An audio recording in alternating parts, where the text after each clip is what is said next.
Hey guys, so I figured while I'm curling my hair, why not do a video? That's my new theme now. So I wanted to talk about shampoos and aftercare because I feel like that's huge, especially when you are getting your hair done and you're spending a decent amount of money on the color.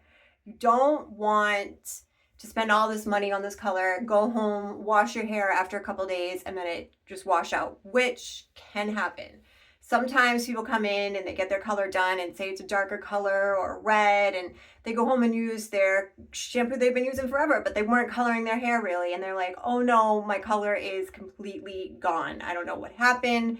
How did it fade so quickly? Sometimes shampoos are strong enough to rip color out and can literally have a lot of alcohol or whatever they have in and just strip it out. I mean, they might be good for somebody who doesn't have colored hair or somebody who's low maintenance with their hair or anything like that. But if you are getting your hair colored, you need to invest in a good shampoo and conditioner. As I talked about many times in my other videos, is that if you color your hair, you need to hydrate. You need that hydration. You need to make sure that it's really everything is going together. So you're getting your shampoo, your conditioners, your styling products, everything pulls into one. So me, I have very blonde hair, and I notice that a lot of times when I use product or I use hairsprays, it builds on my hair just with like anything. So I tend to use a purple shampoo I'd say every few weeks to get the brassy tones out because my hair is so pure and white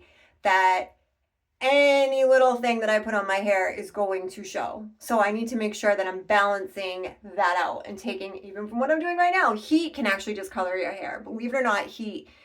No one even thinks that, but we all use heat usually on our hair, which I talk about in my other videos, but you don't see like the discoloration until after a while, like, oh, my hair's fading or whatever. You can use, like, even if you have like darker hair, you can use shampoo that has like a little tint to it, just kind of like the purple shampoo, and that will balance out anything that's in there that has coated your hair or any fading or anything. Just the aftercare of shampoo is really important. So I definitely recommend using something after you get your color for whatever specific hair type you have.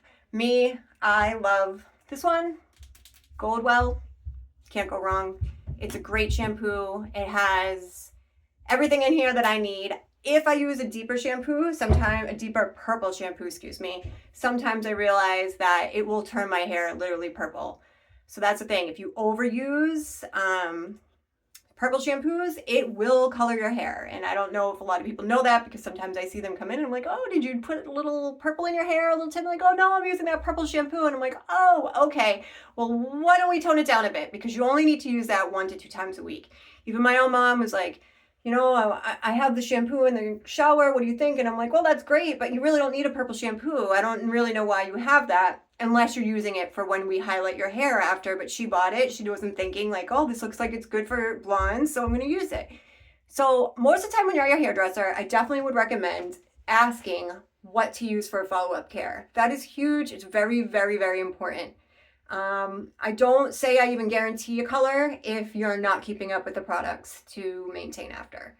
So that's all. I just wanted to come on here. I'm actually getting ready to go out after a couple days because it's been crazy snow here. We have a couple feet of snow and finally leaving the house. So let's hope we get out of here without freezing, and I hope everybody's good. And if you see any other things that you want to talk about or discuss, again, I'm always looking for feedback. I'm always looking to hear about what you want to hear about more. Again, I'm an experienced hairdresser. I have 22 plus years, and I'm always willing to share my knowledge because the more you know, the better it is for us. So I hope you guys are having a good day and stay warm. Thanks.